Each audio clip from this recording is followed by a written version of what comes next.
안녕하십니까. 김열수의 시사한부 시작하겠습니다. 오늘은 미국과 우크라이나 간의 광물협정, 파행이 남긴 유산과 화미에 대해서 말씀을 드리도록 하겠습니다. 크게 이제 개요에 대해서 말씀을 드리고요.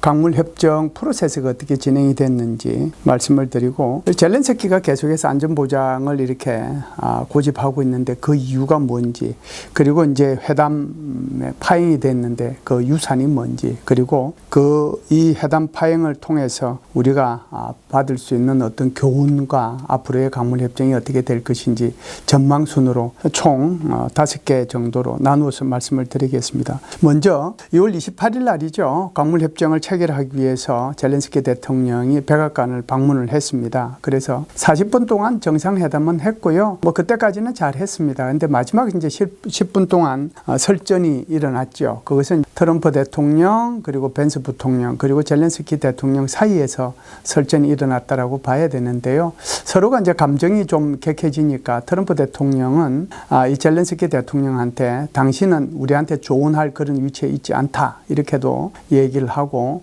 또 당신 손에는 카드가 없다. 우리가 카드 갖고 있기 당신 손에는 카드가 없다, 이런 얘기도 했죠. 그리고 이제 벤스 부통령은 전쟁을 종식하기 위해서 이게 외교에 우리 트럼프 대통령이 관여하는 것이다. 그래서 감사 표현하는 것이 먼저이지 않느냐, 이렇게 얘기를 했었어요. 그랬더니 이제 젤렌스키 대통령이 외교에 관여한다는 게 도대체 뭐냐. 푸틴 대통령은 지난 10년 동안 25번이나 이렇게 약속을 어기고 그랬는데, 사실상 진정한 평화만이 유일한 해결책인데 그렇게 하기 위해서는 안전보장이 이루어져야 된다, 이렇게 얘기를 했죠. 이런 설전이 오가는 과정 속에서 이제 무례하다라는 이제 표현까지 등장을 했거든요. 제가 볼 때는요, 지난 이제 1945년 이후에 지난 80년 동안의 국제 질서 속에서 이런 정도의 회담이 이렇게 있은 것은 처음이지 않는가, 이런 생각을 합니다. 굉장히 결례에 가까운 그런 회담들이 서로가 있었고요. 이걸 통해서 광물협정은 서명 없이 종료가 되었고, 최악의 정상회담으로 아마 역사 속에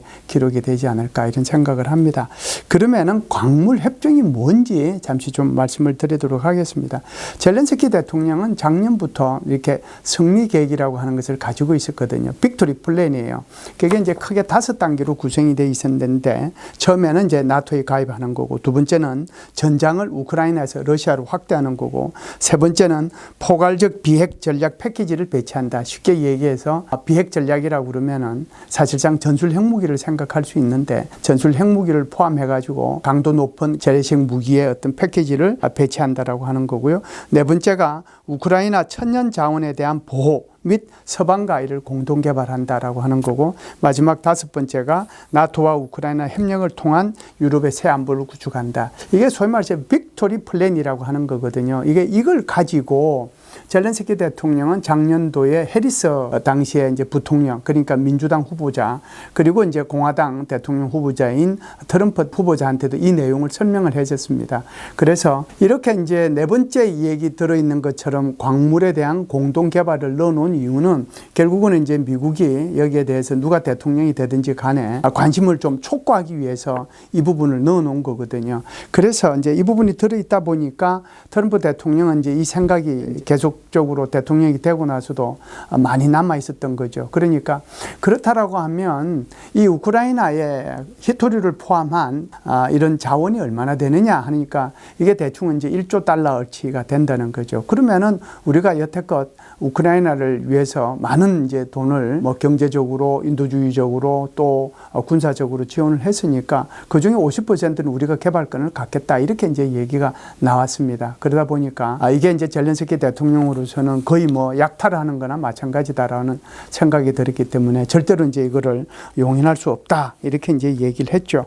그래서 사실상 왜 이제 이런 얘기까지 나오냐 하면, 작년도에 우크라이나의 천년 자원, 그러니까 히토류까지 포함해가지고 천년자원 수익이 11억 달러밖에 안 되거든요. 그럼 5천억 달러를 자기로 가져간다고 그러면은 450년을 해야 그걸 결국은 미국한테 갚는 거잖아요. 이게 이제 논리적으로 타당하지 않다 보니까 아마 트럼프 대통령도 일부 양보를 하고 또 젤렌스키 대통령도 일부 양보를 해서 이제는 광물 개발을 하되 5천억을 어디다 쓰느냐 하면 그 5천억 달러를 결국은 우크라이나에 재건 지원하는데 쓰겠다라고 이제 하는 거고요. 그리고 그 수익은 공동으로 관리하고 기금으로 만든다. 이게 이제 광물협정의 핵심적인 내용입니다. 그럼 이 정도 되면은 충분히 협정에 이제 체결을 할 수 있잖아요. 그럼에도 불구하고 젤렌스키 대통령이 요구한 것은 이것이고 이게 대한 더 중요한 것은 우크라이나에 대한 안전을 보장해 달라고 요구하는 거예요. 왜 그러면 이 젤렌스키 대통령이 그렇게 안전 보장을 요구하느냐라고 하면 적어도 지난 한 1994년부터 시작을 해서 2004, 2014, 2006 한 30년 되잖아요. 그 세월 동안에 우크라이나는 무려 3번에 걸쳐서 여기에 대해서 배반감을 느꼈다 이렇게 볼 수가 있는데요. 그 첫 번째가 바로 부다페스트 양해각서 체결입니다. 아시다시피 이제 탈냉전이 되면서 구소련은 해체가 되고 우크라이나 독립을 하잖아요. 우크라이나가 독립할 당시에 우크라이나는 전략 핵무기를 포함해가지고 무려 2,000기가 넘는 핵탄두를 가지고 있는 세계 3위의 핵 보유국이었습니다. 그런데 이제 그때 당시에 이 구소련은 그러니까 러시아로 막 바뀌고 있었는데 구소련은 IMF 이 통제를 받고 있는 그런 상황이었거든요. 그러니까 이제 미국 입장에서 보면 어떻게 하면 이걸 이제 위협을 제거할 것이냐라고 하는 게 이제 문제였는데 결국은 핵이 확산이 되면 안 되잖아요. 그래서 그때 당시에 클린턴 행정부는 코퍼레이티브 액션 프로그램, 소위 말하는 협력적 위협 감소 프로그램을 가동을 시켜가지고 모든 돈을 다 대줍니다. 그래서 우크라이나에 있는 모든 핵무기를 전부 다 러시아로 철수시키는데 철수시키는 모든 돈을 다 줄 뿐만 아니고 경제적인 지원까지 이제 해주게 됩니다. 이제 그럼에도 불구하고 이 우크라이나는 내심으로 이제 좀 걱정이 있었죠. 왜 그러냐면 러시아가 언제 또 자기를 침공할지도 모르겠다는 그런 생각이 있었기 때문에 그렇다고 하면 안전보장을 좀 해달라고 요구를 했습니다. 그래서 안전보장을 이제 체결을 하는데 이게 이제 양해각서 형태로 체결하는데 그 당사자가 미국, 러시아, 우크라이나 그리고 여기에 핵 비확산 금지 조약의 기탁국이 영국이거든요. 이 네 나라가 서명을 한 것이 바로 부다페스트 양해각서입니다. 그래서 우크라이나가 침공을 받으면 이렇게 도와주기로 돼 있었어요. 그런데 막상 2014년도에 러시아가 우크라이나의 동부 돈바스 지역과 크림반도를 침략해서 그 병합을 했잖아요. 그런데 그때 아무도 안 도와줬거든요. 그게 첫 번째 배신이고요. 두 번째 배신은 바로 2014년도에 동부 돈바스 지역과 크림반도를 합병했을 때 그때는 유럽 안보 협력 기구라고 하죠. OSCE가 중재가 돼서 소위 말하는 이제 우크라이나, 러시아 이 3자가 협정을 체결을 합니다. 이게 민스크 협정입니다. 1차 민스크 협정 그리고 2015년도에 2차 민스크 협정을 체결을 해요. 여기 이제 소위 말해서 이제 종전 문제가 여기에 들어있고 정전 협정이 들어있고 다 들어있는데 이거 다시 안 지키고 계속해서 이제 그 분쟁이 동부 돈바스 지역을 중심으로 해서 일어나고 결국은 이제 러시아가 이 동부 돈바스 지역에 독립을 하려고 하는 이 사람들한테 결국 이제 무기를 제공해주고 그러면서 이제 소소한 분쟁이 계속 일어나는 거죠. 그래서 이게 이제 두 번째 이제 배반을 느꼈다라고 하면 세 번째 배반은 2019년도인데요. 이게 이제 노르만디 형식의 회담이다. 뭐 이렇게 얘기들 하긴 합니다. 어찌됐든 파리에 모여가지고 러시아, 우크라이나, 프랑스, 독일 정상들이 회담을 합니다. 그래서 그때 당시에 러시아, 우크라이나 사이에 포로도 교환을 하고 민스크 협정을 다시 한번 더 잘 지키자라고 하는데 촉구를 했는데 그럼에도 불구하고 이때 당시에 여러분들 이 러시아의 대통령은 푸틴이었고 이 우크라이나의 대통령은 바로 젤렌스키였습니다. 그래서 젤렌스키가 그렇게 얘기하는 거죠. 지난 10년 동안에 20번 넘게 약속을 위반했다라고 얘기하는 이유가 바로 여기에 있습니다. 그래서 젤렌스키 대통령이 생각하는 것은 이래요. 영토 일부 양보하더라도 괜찮다. 또 강물 협정을 통해 가지고 자신의 국가 이익을 일부 잃더라도 관계없다. 단 안전보장만은 해주라. 그래서 미국과 안전보장 협정을 체결을 하든지 그렇지 않으면은 자신을 나토 회원국으로 받아들여 달라라고 얘기를 하는 거예요. 근데 미국이 나토 가입을 계속 불허하고 있지 않습니까? 바로 러시아가 주장하는 내용하고 똑같습니다. 이 우크라이나가 나토에 가입하려고 그랬기 때문에 그러니까 러시아가 우크라이나를 특별 군사 작전을 통해서 공격을 한 거다라고 얘기하는 거거든요. 그 주장과 똑같은 주장을 어떻게 보면 트럼프 대통령이 하고 있다라고 볼 수가 있습니다. 그래서 만일에 나토에 가입을 한다고 하면 이 전쟁은 절대로 끝나지 않는다. 그래서 나토 가입은 절대로 안 된다.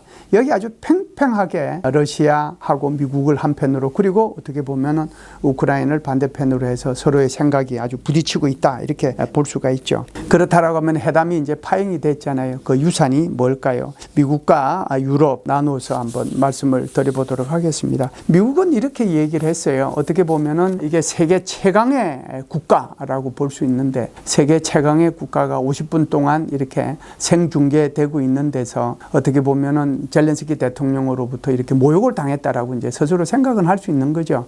그렇다 보니까 왈처 국가안보보좌관이죠. 이 사람은 우크라이나의 평화를 위한 새로운 지도자가 필요하다. 그럼 정권 교체해야 된다라고 그런 이제 말을 인터뷰를 통해서 했고요. 베센트 재무부 장관이죠. 이 사람은 광물자원 협정 없어, 이렇게 얘기를 했어요. 그러면서 미국은 바로 모든 지원을 일시에 중지시킨다, 이렇게 얘기를 했는데요.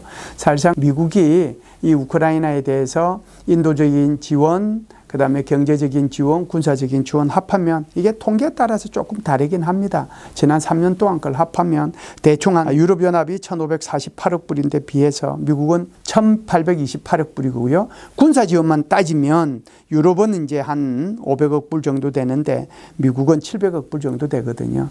근데 이런 것들을 이제 일시에 이제 중단시키면 이것이 무기 체계만 중단되는 게 아니에요. 우크라이나로 가는 어떤 탄약이라든지 하이마스라든지 단거리 미사일이라든지 이런 것만 중단되는 것이 아니고 가장 중요한 것은 바로 C4ISR이라고 하는 것이 중단된다는 거거든요. 그러니까 주의 통제 체제가 중단이 되고 미국이 보유하고 있는 군사위성을 통해 가지고 러시아 군사의 움직임을 일일이 다 파악을 해서 이것을 우크라이나 군한테 정보를 다 제공해 주는 거잖아요.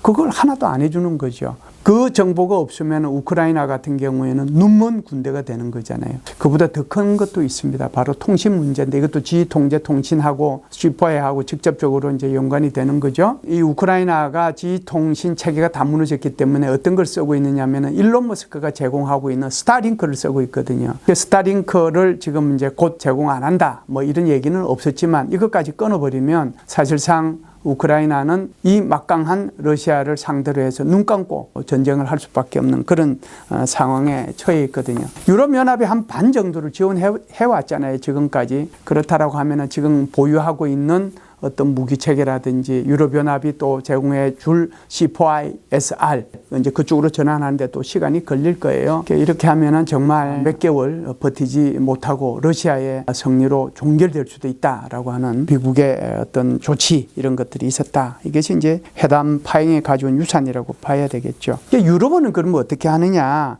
유럽은 이제 2월 28일 날 이게 회담이 끝나고 난 뒤에 원래 3월 2일 날 영국에서 스타머 총리 주재로 한 유럽 15개 나라, 그리고 이제 트루도 캐나다 총리까지 포함해서 같이 모여서 이 우크라이나 문제를 어떻게 할 것인가 이렇게 회의를 하도록 계획이 돼 있었어요. 그래서 이 젤렌스키 대통령은 3월 1일 날 바로 영국으로 날아가서 스타머 총리하고 회담을 하고, 그리고 찰스 3세 국왕까지 이제 예방을 하면서 따뜻하게 아주 지지를 많이 받았죠. 여기에서 또 영국 총리로부터 바로 우크라이나의 안보가 바로 유럽의 미래 안보하고 직접적으로 연결된다. 우리는 우크라이나하고 연대하겠다. 그 뜻을 몇 번이나 이렇게 걸쳐서 얘기를 한 차원에서 보면 유럽에서는 어떤 형태로든지 간에 이 우크라이나를 지원하기 위한 그런 노력들을 할 것이다. 그 중에 하나가 바로 Coalition of Willing이라고 하는 건데요. 의지의 연대, 의지의 동맹 이런 식으로 얘기할 수 있습니다. 이것은 2003년도 미국이 이라크를 침공했을 때 수많은 국가들이 미국 편에 서서 이라크 침공에 대해서 경제적인 지원을 하든지 군사적인 지원을 하든지 이렇게 지원을 했잖아요. 그게 바로 이제 의지의 동맹이라고 볼 수 있는데 일시적인 동맹을 이제 구성을 해서 그 목적을 달성하면 해체하는 것이 바로 의지의 연대 또는 의지의 동맹이라고 볼 수 있는데, 그래서 우크라이나를 위해서 유럽에 있는 국가들이 의지의 연대를 구성을 해서 우크라이나를 도와주자, 이렇게까지 얘기를 했습니다. 그런데 여러분들 3월 6일이죠. EU 정상회의 27개 국가가 모여가지고 정상회의를 하거든요. 사실상 유럽 내에서도 EU에 속해 있는 국가들의 생각들이 조금씩 다릅니다. 그러니까 이제 이 나라들이 어떻게 이 의견을 같이 해가지고 우크라이나를 지원해 줄지 굉장히 관심거리다 이렇게 볼 수 있습니다. 마지막으로 회담 파행의 어떤 교훈과 전망에 대해서 말씀을 드려보겠습니다. 사실상 우리가 이 회담을 보면서 강대국 정치가 회귀하는 게 아닌가 그런 생각을 아마 많이 하게 될 텐데요. 투키디데스의 펠로폰네소스 전쟁에서 굉장히 중요한 명언이 나오죠. 그래서 제가 이제 굳이 뭐 영어로 한번 해보면 발음은 좋지 않습니다만은 The strong do what they can이고요.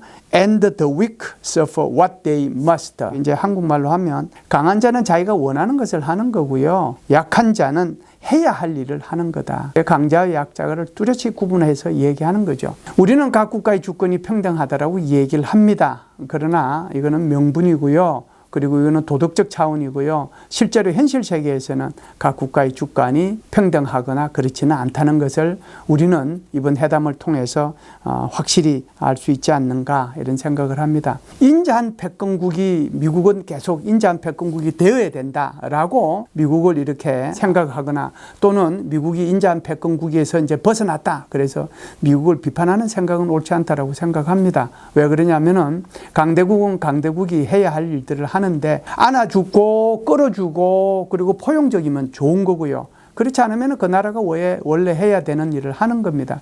우리는 이 현실을 똑바로 목도하고 한국이 어떻게 해야 될지를 판단하고 해 나가야 되지 않을까라고 생각을 합니다. 앞으로 이제 여러 가지 협상을 하게 될 텐데요. 미국과 그 협상을 할 때 제가 볼 때는 이시바 시게루 일본 총리의 모델이 있을 수 있고 그리고 이번에 정말 한번 질러본 젤렌스키 대통령의 모델이 있다라고 봅니다. 이시바 시게루의 수상은 미일 정상회담을 하면서 아부의 예술이라고 이렇게 비판을 받으면서도 굉장히 자존심을 이렇게 내려놓고 이 트럼프를 칭찬하면서 자기 국가 이익을 챙겼지 않습니까? 그런데 이제 젤렌스키 대통령은 정말 자기가 하고 싶은 얘기를 어떻게 보면 어쩔 수 없이 했다라고 저는 생각하는 면도 있어요. 그럼에도 불구하고 치오르는 감정을 끝까지 누르고 이 회담을 마무리했으면 오히려 국가 이익을 위해서 더 좋았을 것이다라는 생각이 드는데 그렇지 못해서 이제 안타까운 생각이 듭니다. 따라서 우리 한국이 향후에도 미국하고 계속 여러 가지 협상을 하게 될 텐데 우리는 이시바 시게루 일본 총리의 모델이 좀 우리한테 주는 교훈이 있지 않을까라고 생각을 합니다. 마지막으로 전망 한번 해보겠습니다. 사실상 가물협정이 이제 체결이 미국의 재무부 장관이 얘기하는 것처럼 물 건너 간 것처럼 보이잖아요. 그런데 이제 아시다시피 미국의 트럼프 대통령이 의회 연설, 시정연설이죠. 그 시정연설을 통해서 젤렌스키 대통령이 광물협정을 체결하겠다라고 하는 그 의사를 편지로 해서 보내왔다. 이렇게 공개를 했거든요. 그런 면에서 보면 시간은 조금 걸리더라도 또 유럽의 영국이라든지 이태리라든지 어떻게 보면은 트럼프 대통령과 궁합이 맞는 이런 정상들이 트럼프 대통령을 설득하고 그렇게 되면 강물협정은 체결되지 않겠는가 이런 생각을 합니다. 우크라이나의 나토 가입이나 미국이 보장하는 안전보장 체결은 난망합니다. 그 가능성은 점점 더 줄어들 것이라고 생각하고요. 유럽의 평화유지군이 전개될 가능성은 굉장히 높아지지 않겠는가 이렇게 전망합니다. 김열수의 시사안보 오늘 여기서 마치겠습니다. 감사합니다.